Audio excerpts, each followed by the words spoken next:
여러분 안녕하십니까? 주말 잘 보내고 계십니까? 아이고 날씨 좋습니다. 진짜 화창한 봄날입니다. 화창한 봄날과 달리 한반도 상황은 굉장히 어둡습니다. 폭풍우가 내리기 직전 같은 분위기인데요. 여기서 저희가 이제 워싱턴의 정치학 박사 연결해서 지금 미사일 두 차례 쏜 거에 대한 그 미국 측은 지금 어떤 식으로 전개되고 보고 있는지, 그 다음에 한국의 정치 상황에 대해서는 미국에서는 어떻게 보고 있는지 워싱턴 DC에 있는 정치학 박사 연결해 봅니다. 박재영 박사인데요, 사진인데. 네.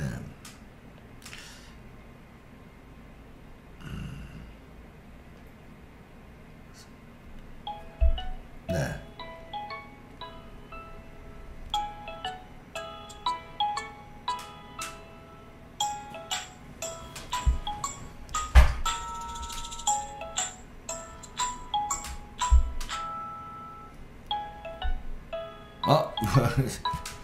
조금 전에 연결됐었는데 안 받네.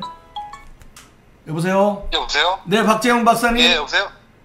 예, 안녕하세요. 네, 잘 들리십니까? 예, 잘 들립니다. 네, 워싱턴에 가신 지는 얼마나 되셨나요? 이제 한 9년 정도 벌써, 되네요. 그렇게 됐네요. 예. 정치학 박사신데 지금 CK랩의 대표로 계시는데요. 자, 워싱턴의 반응, 워싱턴은 뭐 국제 정치의 1번지고 미국 국내 정치의 1번지기도 하니까 워싱턴의 상황이 궁금한데요. 최근 북한에서 두 차례 미사일 발사를 했습니다. 여기에 대해서 미국인들은 지금 어떤 반응을 보이고 있나요? 저희 우선 이 박사님께 하나 여쭤보자면, 이번 주 내내 SNS나 뭐 이런 데서 아주 화제가 됐던, 가장 많이들 이제 회자됐던 단어가 있는데 혹시 뭐라고 생각하세요? 이번 주 내내요? 예. 글쎄요. 미사일일까요? 바로 그 발사체라는. 발사체 맞네요. 맞아요. 이게 무슨 베르사체 유사품, 바르사체 뭐 이런 말까지 있고 아주 SNS에서 여러 가지 패러디도 많고 어디 초등학교 자연 교과서에 나오는 말도 아닌데 굉장히 평소에 접하지 못하던 희한한 단어 때문에 아주 화제가 됐는데, 이게 미국에서도 이 미국 사람들 사이에서도 어떤 좀 재밌는 반응이 있었습니다. 말씀을 드리자면요. 이번에 이제 어제 2차 발사를 하고 나서 한국에서는 딴 때보다 빨리, 저번보다 바로 이게 단거리 미사일이다 뭐 이렇게 발표를 하긴 했죠.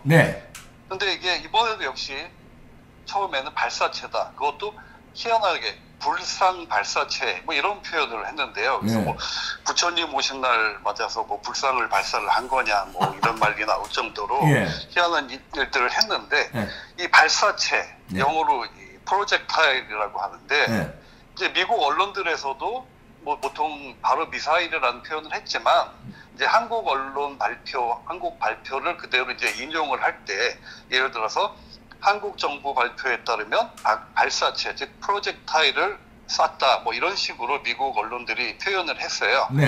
근데 여기에 대해서 미국인들의 반응이 솔직히 좀 불편합니다, 저희들이 보기에. 어떤 반응인데요? 왜냐하면 미사일이면 미사일이고 무슨 대포알이면 대포알이지, 발사체, 프로젝타일 이게 또 뭐냐? 몇백 킬로미터씩 바다에다 쏴서 몇백 킬로미터를 날아갔다는 거, 굳이 이런 발사체라는 표현을 하는, 도대체 왜 저러는 거냐? 뭐 이러는 거죠. 그렇죠.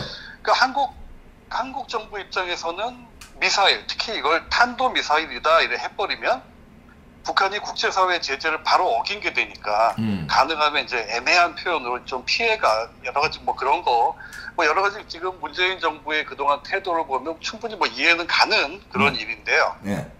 문제는 국가 안보, 나아가서 세계 안보하고 직결되는 이런 문제를 발사체다, 또 불상 발사체 이런 표현으로 마치 본질을 흐리려는 듯한 태도를 보이는 걸 이제 미국인들 입장에서는 이해하기 어렵다는 겁니다.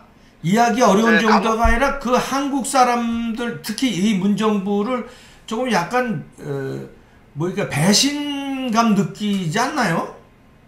예. 그래서 거기 그 설명을 드리자면 네. 간혹 이제 외교관들이 외교 현장에서 특유의 이른바 외교적 수사를 사용한다 뭐 이렇게 알려지지 않았습니까? 예. 예를 들면 이제 뭐 비즈니스에서도 가능한 한 직접적인 표현을 하기보다 상대를 배려하면서 조심스럽게 표현을 하는 게 네. 미국뿐 아니라 서구 사회의 문화라고는 하지만 네. 이 경우는 지금 이게 전혀 다른 문제라는 거죠. 네. 네.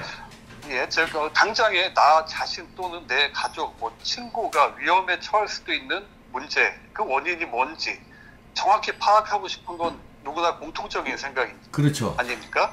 만약에 동네 불량배가 막 뭘 쏘고 다니는데 그게 뭐 총인지 미사일인지 대포알인지 뭐 돌멩인지 이건 알고 싶잖아요, 당연히. 그렇죠. 도대체 저게 뭘 가지고 저러는 건지.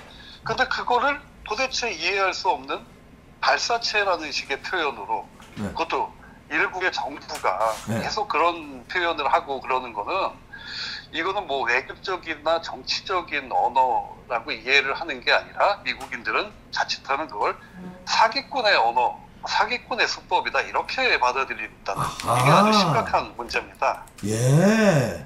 예, 저 이 박사님 여기 미국에 오래 계셔봐서 네. 이제 미국인들 사고 방식이나 얘네들 그 어떤 표현 방식 같은 걸 잘 아실 텐데 네. 사실 굉장히 이 친구들이 단순하잖아요. 그렇죠. 우리 한국 사람들이 보기엔 굉장히 단순하고 뭐 굉장히 명확한 걸 좋아하고 특히 이런 정치적 문제, 국제관계에서는 아주 조금의 오차도 없이 정확한 표현을 하는 거를 당연하게 생각하고 그걸 중요하게 여기는데 네. 이런 식으로 가장 심각하고 중요한 문제에서 애매한 피해가고 애둘러서 두리뭉술한 뭐 발사체 이런 식의 표현을 하는 이런 거는 사실 여기 이제 미국 정치 사회에서는 이해하기 어려운, 받아들이기가 어려운 문제라고 본다는 겁니다. 그러니까 사기꾼의 언어다. 그러니까 예, 그렇게까지 그렇게 볼 수도 있다는 거죠. 예. 아, 그렇군요. 이러다 보니까 이제 오늘 그 미국 워싱턴 정가는 날이 갈수록 한국 정부뿐 아니라 트럼프 정부에 대한 시각까지 부정적이 돼가는 그런 분위기인데요. 네. 오늘 미국 정부가 북한이 쏜 것이 탄도미사일이라고 확인 발표를 했죠. 네, 그렇죠. 그러니까 결국 문재인 정부가 발사체 뭐 운영하는 식의 이제 눈물겨운 노력을 해도 결국 상황은 나빠지고만 있는데, 그러니까 미국이 최대 압박 정책을 풀 가동해야 한다. 뭐 한미 연합훈련을 재개하고 북한에 대한 제재를 늘려야 한다. 뭐 이런 오늘 종일 워싱턴에서는 대북 강경론이 이어졌습니다. 네. 뿐만 아니라 야당인 민주당뿐만이 아니라 이제 공화당 내에서도 트럼프 대통령의 대북 정책에 대해 불만이 이번 미사일을 계기로 더 치솟고 있는 분위기인데요. 트럼프 대통령은 이제 말 그대로 사면 초가 곤란하게 더 됐습니다. 그래서 장차 앞으로 당장 트럼프가 어떤 카드를 꺼낼지 주목이 되고 있는데 현재 거의 분명해 보이는 건 사실상 한국의 문재인 정부한테서 어떠한 중재적인 역할이나 나아가서 해결사로서의 역할을 조금이라도 기대하는 일은 이제는 없을 거라는 게 이곳의 전반적인 분위기가 아닌가 이렇게 보고 있습니다. 중재자 기대는 이제 더 이상 안 하고, 그렇다면 트럼프가 이제 독자적으로 미국에서 북한의 저런 오만방자함을 놔둘 리가 없는데 어떤 그 뭐가 강경한 게 나올 수 있을까요? 일단 뭐 지금 제재를 더 강화해야 된다 뭐 이런 목소리가 나오고 여러 가지 나오고 있지만 일단은 뭐 제재를 하던 공격을 하던 아니면 대화를 시도하던 한국을 이제 중요시하거나 어떤 중간에 세우기보다는 독자적으로 미국이 오히려 중국이나 일본을 끼고 접근을 하는 이런 방식을 택하지 않을까 뭐 그런 분위기로 가고 있다고 보고 있습니다. 그러니까 독자적으로 하거나 아니면 중국이나 일본의 협조를 얻어서 공격을 하든 제재를 하든 대화를 하든 하여튼 뭐 대화를 하고 코리아 패싱이네요. 거기 이제 또 러시아하고도 요즘 또 분위기가 뭐 나쁘지 않은데 트럼프하고 푸틴하고 사실 한국 빼놓고 차라리 중국, 일본, 러시아만 이용해도 미국은 자기들이 원하는 걸 충분히 얻을 수 있다. 이게 이런 계산이 이미 나와 있는 거니까 그나마 한국의 입장을 생각해서 동맹국이고 네. 또 그 혈맹이고 네. 그동안은 그리고 또 이 그동안에 여러 가지 상황이 있으니까 네. 또 한국 정부의 입장이라는 것도 있죠, 국제사회에서. 네. 그러니까 가능한 이제 한국 정부를 중재자, 뭐 자기들은 운전자라는 표현도 했었지만 네. 이런 역할을 맡기고 그걸 기대를 하는 모습을 보여줬는데 네. 이제는 그걸 뭐 완전히 접은 상태가 아닌가, 뭐 네.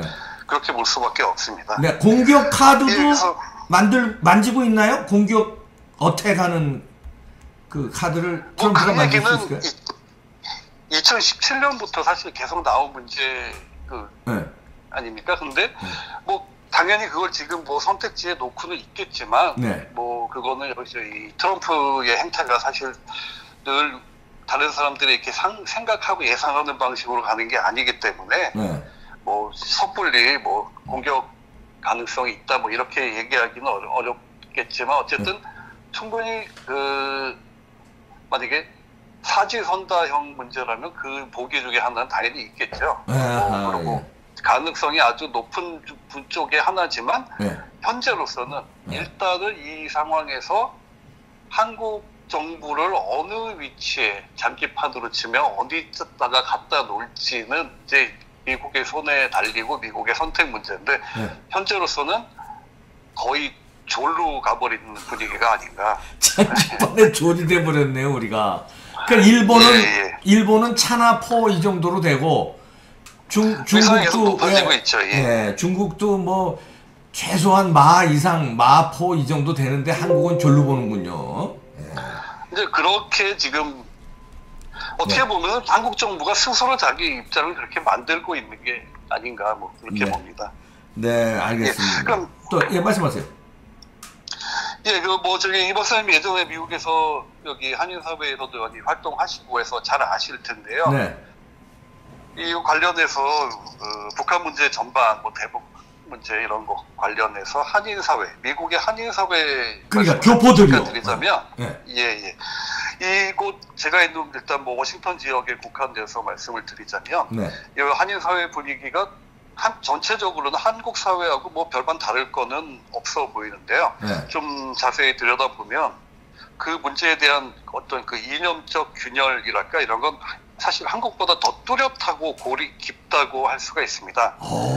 한인사회 자체가 한국보다 좁고 다양성도 덜하고 그리고 사실 또 뭐 보셨겠지만 이렇게 지방 분들이 은근히 많아요. 뭐 서울에 비하면. 그러다 보니까 굉장히 그런 지역 감정 같은 것도 더 강하고 또 뭐 인터넷 시대라고는 하지만 여전히 정보의 제약도 있고 뭐 여러 가지 이유가 있겠지만 박근혜 대통령 탄핵 정국 이후 문재인 정부 들어서 한인들 사이에 진보 보수 좌파 우파 사이 골이 훨씬 깊어지고 있다 이렇게 보입니다. 그러니까 아무래도 한국 정치권의 갈등 대립 이런 게 이 먼 미국 땅에까지 그대로 이어지고 또 많지도 않은 한인들끼리 갈라져서 점점 이 사이가 분위기가 이상해지는 그런 모습을 보는 게 상당히 좀 안타깝다는 생각입니다. 그렇군요.